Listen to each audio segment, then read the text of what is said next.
Hello all, welcome back to pink and white boutique. So one more dispatching order అండి. ఇది వచ్చేసి 2 సారీస్కి కలిపి ఒకటే బ్లౌజ్ మగ్గం చేసామండి. అది ఎలానో చూద్దామండి. సో యాక్చువల్లీ నా క్లయింట్ ఏంటంటే 2 సారీస్కి 2 బ్లౌజెస్ చేయమని ఇచ్చారు. అంటే కొంచెం లో బడ్జెట్లో అడిగారు. నేనేం చెప్పానంటే మంచిగా ప్లాన్ చేసుకోండి, బట్ రెండింటికి కలిపి ఒకటే చేద్దామని చెప్పేసి నేను ఐడియా ఇచ్చానమాట. సో ఐడియా త్రూగా వెళ్ళాము. సో అదే ఈ డిజైన్ అనమాట. ఇలా మనకి రెగ్యులర్గా కాకుండా కొంచెం ఇలా నేను డిఫరెంట్ స్టైల్లో బంచెస్ టైప్లో తీసుకున్నాను.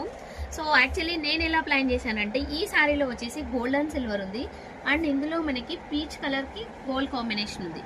So gold, silver and peach ఈ 3 కాంబినేషన్స్తో ఇలా నేను బంచ్ టైప్లో ఇచ్చాను. అండ్ కదానా బీడ్స్ అండ్ పర్ల్స్తో ఇలా ఫినిష్ చేశాను 2 లైన్స్లో అనమాట. సింపుల్ అండ్ క్లాసీగా కనిపిస్తుందండి ఈ వర్క్ అయితే, అండ్ చాలా యూనిక్గా ఉంటుంది. ఈసారి మీరు ఎప్పుడైనా ఇలా మీకు సిమిలర్ కాంబినేషన్లో శారీస్ ఉంటే డెఫినెట్లీ ట్రై చేయండి, మీకు చాలా బాగా నచ్చుతుంది. అండ్ మల్టీపర్పస్గా కూడా ఈ బ్లౌజెస్ బాగా యూజ్ అవుతాయండి. సో నేను తీసుకున్న ఫ్యాబ్రిక్ వచ్చేసి సెమీ రా సిల్క్ అండి, అండ్ ఫ్రంట్ కూడా ఇలా బంచ్ వస్తుంది. సో చూస్తున్నారు కదా, ఇలా మీకు డిఫరెంట్ టైప్ ఆఫ్ మగ్గం వర్క్స్ బడ్జెట్లో కావాలి అంటే వెంటనే మన బొటిక్ని అయితే విజిట్ చేయండి. స్క్రీన్ పైన కనిపిస్తున్న నెంబర్కి వాట్సాప్ చేసి మీకు నచ్చిన డిజైన్ని కస్టమైజ్ చేయించుకోండి. Thank you.